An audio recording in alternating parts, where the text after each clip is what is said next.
Hey all, welcome to day one with my new wild Mustang Magic horse. I was really excited to get to work with this guy. We brought him home that night and he had some time to settle in, and then I just wanted to go in there and spend a couple minutes with him, just feel him out. So starting off, I was just getting a sense for how big his bubble was and how comfortable he was with me in his space. So I wanted to see how he reacted if I moved side to side, and if he would turn and keep facing me. I like to break up the sessions into really short, easy sessions throughout the day, and especially the first one is really low energy. I don't ask him for much. I basically just exist and move around in his space and kind of see how he reacts to that. So I can start to feel out his personality and the way he likes to learn. If you missed my previous videos about this horse, he is a 2020 gelding. He is from Spruce Pequot, Nevada, and I picked him on the internet adoption, and I picked him up in North Carolina on August 14th with the goal of competing in the Mustang Magic. This is an invitation-only trainers competition that will be taking place next January at the Fort Worth Stock Show and Rodeo. I went to pick him up with some friends as they were also picking up their Mustang Magic horses. Huge thanks to Garrett Sequin Path for providing me this place to start working with them. So I was really liking his energy so far. He was attentive, curious, he liked to stay facing me, but he also wasn't afraid to scratch the flies on his leg or on his chest. As I'm moving side to side, I'm asking for a little bit of a hindquarter yield so I can start to scope out how he feels about moving around in my space. And I'm giving him releases where I just stand in the corner and hang out, and he has some time to think and have a little bit of a break. As usual, to make the videos easy to watch, I'm just taking out the moments where I'm standing there, staring at the ground and letting him have a moment to chill.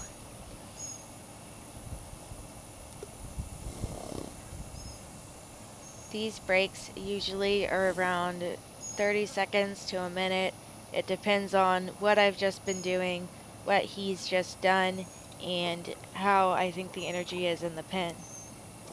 If he feels a little more anxious, I'll give him a longer break. But if he feels like he's doing pretty good, I might step back into what we were doing a little bit sooner. So anywhere you see there's a little cut, that's just where we're hanging out and I'm giving him some processing time.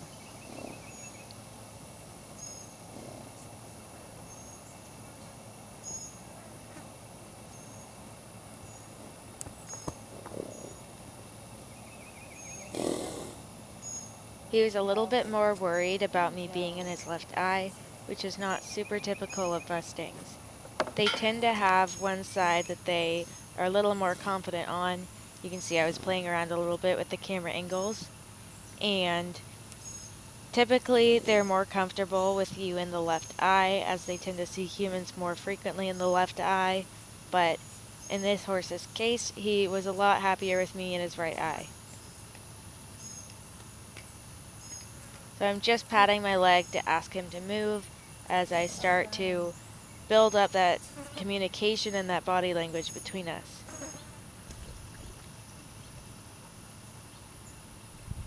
Right now, I'm establishing that I can move around in his space, and I would ideally like him to be facing me, which is pretty easy for him because he is worried about me, and so he wants to watch me, he wants to watch my every move.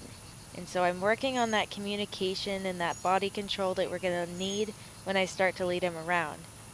If I can give him all the building blocks and all the foundation before I actually have a lead rope on him, he's going to understand what to do.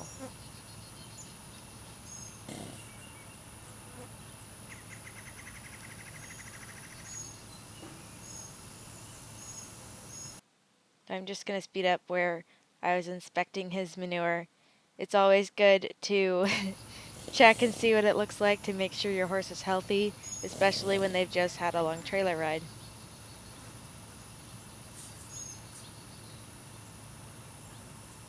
I love these peaceful moments in the first session with a Mustang. I like taking things slow at the horse's pace and slowly building that trust with them.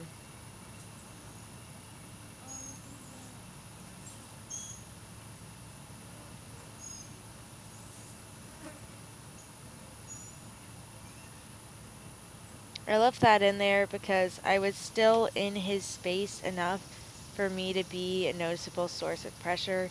And what I sometimes want people to understand is that you just existing in their pen is a source of pressure. That's why when you back away, that's a release for them that tells them they've done well.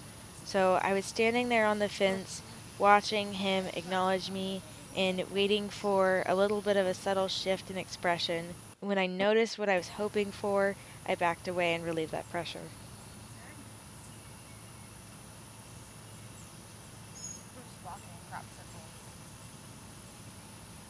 He's figuring this out really quickly. He's learning that I want him to yield his hindquarters and slowly start to follow me. Now here he gets a little unsure and he turns away from me. So I just pat my leg a few times to get his attention back. And then I waited. You couldn't see him, but he was just standing there looking at me. Sometimes I'll speed up the moments that are a little bit monotonous. So if you notice any of those sped up clips, they're just things that were a little bit repetitive or me just standing around waiting as I give him a break. So I did end up pausing for a little bit and then just came back in for a quick little session. And I was filming with my phone now because I didn't want to use up all of my camera's memory space. So let me know what y'all prefer in the comments, if you prefer the phone video or if you prefer the camera. Sometimes I have trouble getting the camera to focus, which is why I like to use the phone. So I went in here with the stick and string and I was just holding it out to let him look at it. I want him to engage on his own accord. I want him to show that curiosity. So when he takes a step towards it and he looks at it, he's really considering it, is when I'll give him a long release. So between all of these clips, like I mentioned before, is mostly me leaning on the fence watching him. So this was really good. He really paid it some good attention there. So I called it a morning there. I came back later after my friends Garrett and Kat and Sarah Ann had worked with their horses, and we were able to get some video. Thank you to Garrett for filming and Kat for taking some great pictures. So the reason I'm holding out the stick is because it's going to be less scary to him than me holding out my hand for him to touch. And I want him to, like I said, engage that curiosity. I want him to initiate that first touch. And sometimes it's too hard for a horse when you're closer to them. So if I hold out my hand, he's going to have to get a whole lot closer to me than he's comfortable with to sniff my hand. So if I can use the stick literally like an extension of my arm, I hold it out and he can sniff it, and it's a lot less scary for him. So it's a way that I can break it down into a smaller step and make it easier for the horse. Slowly, I'll be able to graduate to using my hand. Some Mustangs do really well with this method. Some Mustangs are a little more worried about the stick and would rather touch your hand. It really depends on the horse. So it's really important that if you find something isn't working, you may be able to pivot and try and find what helps your horse the best. I like the diamond and the rough. That's why he was 125. You gonna bite it? Investigate? Have the white little strip on his front left. It's fine.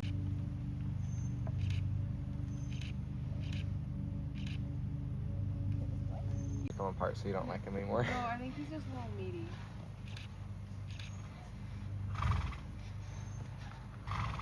I cannot find anything wrong with this horse. Another important thing is sometimes Mustangs will like if you move your hand as if you are going to pet them rather than keeping it completely stationary.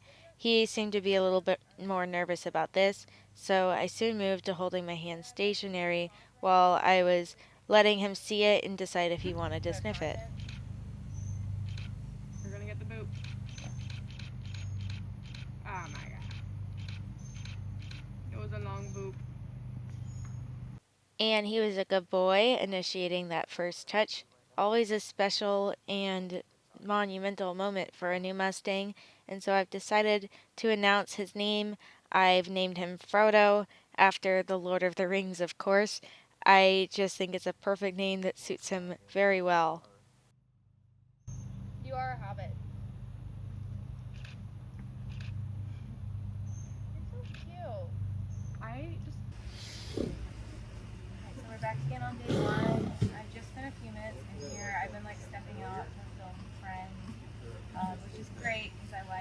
like a few minutes and then let him have a break. A few minutes and then he'll breathe in. So cute. So I've just been working on having this string down and getting him used to like the line on him. So like I was saying, he had most of the afternoon to just chill, and then I went in to do a little bit more work before it was going to be time for me to head home. I was stepping out every few minutes to help film some friends, and it was really good for him because, like I said, I like to break things up into bite-sized sessions and give them some time to think and to chill in between. So he was a little bit worried about the string on the stick, so I ended up changing methods. Like I mentioned, it's always important to stay flexible and see what is working for the horse at hand. So he's kind of burying himself in the corner a little bit because he was worried. And so my job was to try to work to help him feel confident enough to come out of the corner. And he's really good. I literally just walked in here and like started touching him.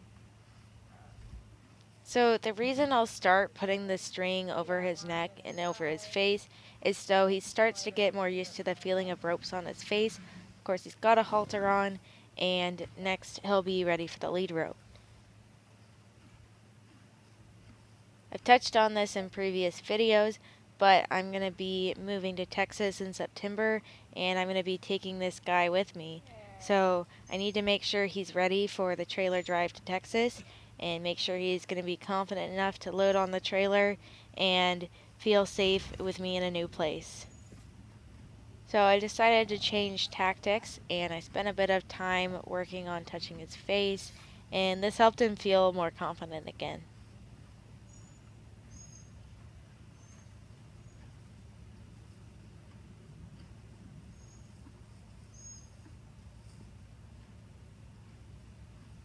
I let them sniff my hand for as long as they need and as long as they feel confident doing so. So I decided that I would show him the rope because he was worried about the stick on the string, so I wanted to see if the rope would help him out.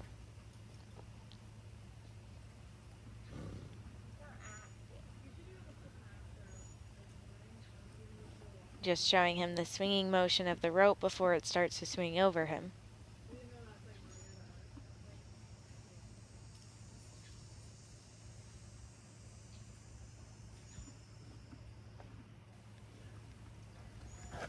And the more I throw it badly and land it on a panel or a tree, the more he gets used to the sight and the movement of the rope. So this rope is not going to apply any pressure or go around his neck. It's just going to drape over him so he gets used to the sight and the feeling of it.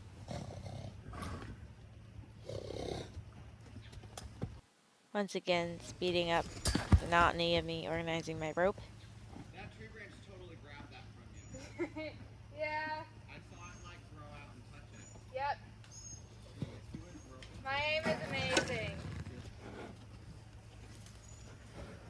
Garrett, your tree is being rude. My rope is too light. It just keeps slipping off. Maybe throw it in the mud a little bit. Oh, that's smart actually. Are you running videos of that so he doesn't get like out of frame? It's fine. Like I don't worry too much about this part. I'm gonna dip in the water.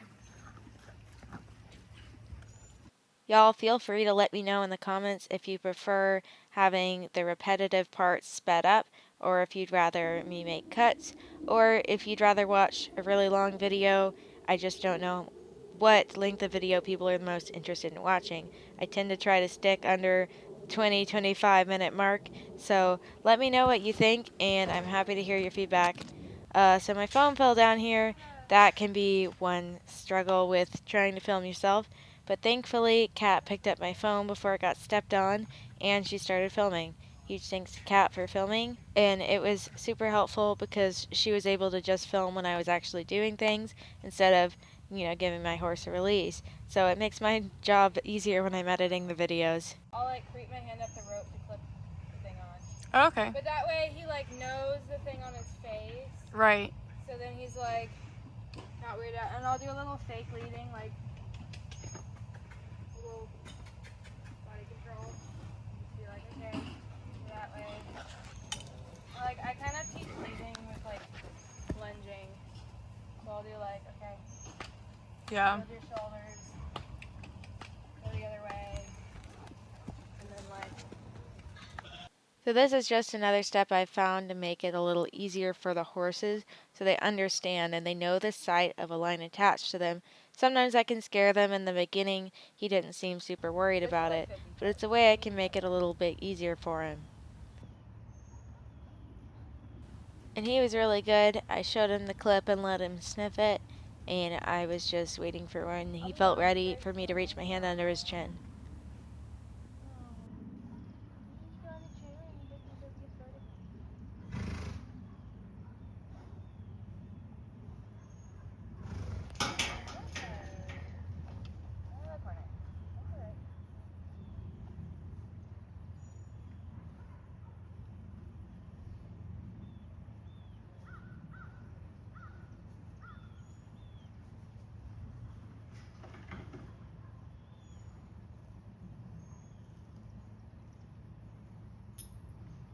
Missing steps.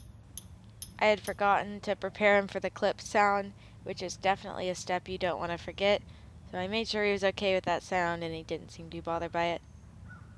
He was a little bit worried sometimes when my hand would touch his whiskers, but he was being very good. The line on his face is just a visual way that he can still see that rope attached to him. And then, now that I have the lead rope on him, it's nothing different. So I got my ropes in order, and the way I train is I basically train like the lead rope is off, but now I start to slowly apply bits of pressure at a time only when I feel like he's ready for it. This way I can start to teach him something new. And I know that if I've done my homework, he's fully prepared for this, and there shouldn't be too much drama. I had the halter put on him in the chute. It's one of those steps that I can do in the first drilling phases, or I can do just a little bit later once he already understands having ropes on his face. And sometimes I find it's a little bit easier for the horse if I don't have to do that step, because it is sometimes scary for them having the halter put on.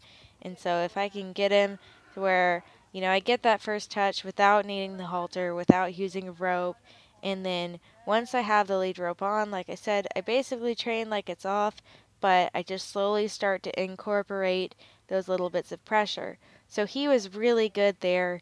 Like I said, I prepared him, I laid the foundation with that communication and that body language so he knows what I'm asking. I can ask him to yield his hip, and at the same time, I start to apply just a little bit of pressure on his head, and it doesn't take very much at all with the lead rope, and he starts to understand. And when he softens to that pressure, I give him a big release and reward. So this was very good. He moved his shoulder off that pressure, and I decided that we were going to be almost done right there. So here's where I maybe could have set him up better. I usually in the beginning I'll ask him to stop in the corner, but here I asked him to stop on a straight line. So you can see he's a little bit confused, not entirely sure what I'm asking, and so once he gave me something, I rewarded, and then when he started to wander off, I asked him to stop again. He figured it out, so I gave him a good long release there. Most of the time, if they're not doing what you want, they're just confused or they're too worried to do what you want. So you have to figure out if you're asking them the wrong way or if you just need to give them a little bit more time.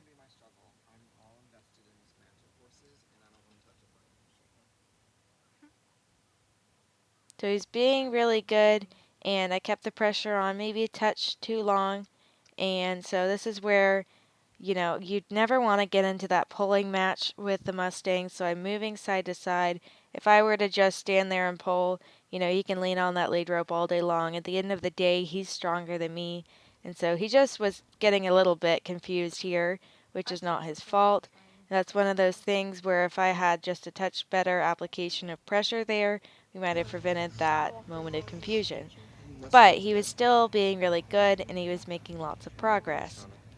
So this is the reason why I'll use this kind of lunging or sending back and forth and asking him to halt, to teach him the halter pressure, which he picked up very well right here. He yielded his shoulders and really came off the pressure. So I decided he was done for that training session and done for the day. The reason I teach halter training this way is because I find that it makes more sense to the horse. If you just go in there and start pulling on them, they don't understand what on earth you're asking, and like I said, they can pull on you all day. So if I can start to teach him with small, gentle applications of pressure, he'll understand and it never becomes a pulling match.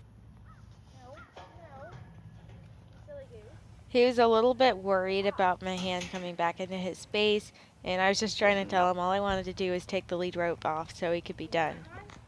Thank you. That was no big deal though, that was just him being a little bit confused and possibly a bit frustrated because he didn't understand. But that was a really good yield to the pressure. Y'all, I really can't get over how well unloading went last night. It went really well. Like, that was literally, All thanks to Garrett's sorting skills. well, thank you, but I cannot take all the credit. You literally did everything. We literally just stood there. Well, I appreciate y'all's help. This was a very good session for Mr. Frodo and a really good end to day one. Hey everyone, we're here at the end of day one. I sadly have to load up my horse and go home now.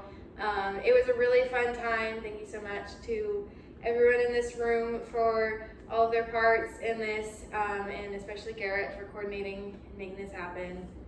Kat, your truck. Sarah and your family's trailer. We had so much fun, even with all of the chaos. So at the end of day one, I just wanted to go over a little bit of reflections on our horses and what we think and how we feel about our picks. So I'll go first. My horse, really cool. I'm really honestly just obsessed with him. I love the way he thinks. He really reminds me of a special chestnut horse that I had 2 years ago. And yeah, I'm really excited with the progress he made today and looking forward to the rest of the training period. Kat, did you want to talk a little bit about your pony? Yeah, I really like my gelding. He's super laid back and quiet, very willing. He honestly is kind of acting like he's done this his whole life, which is honestly a breath of fresh air.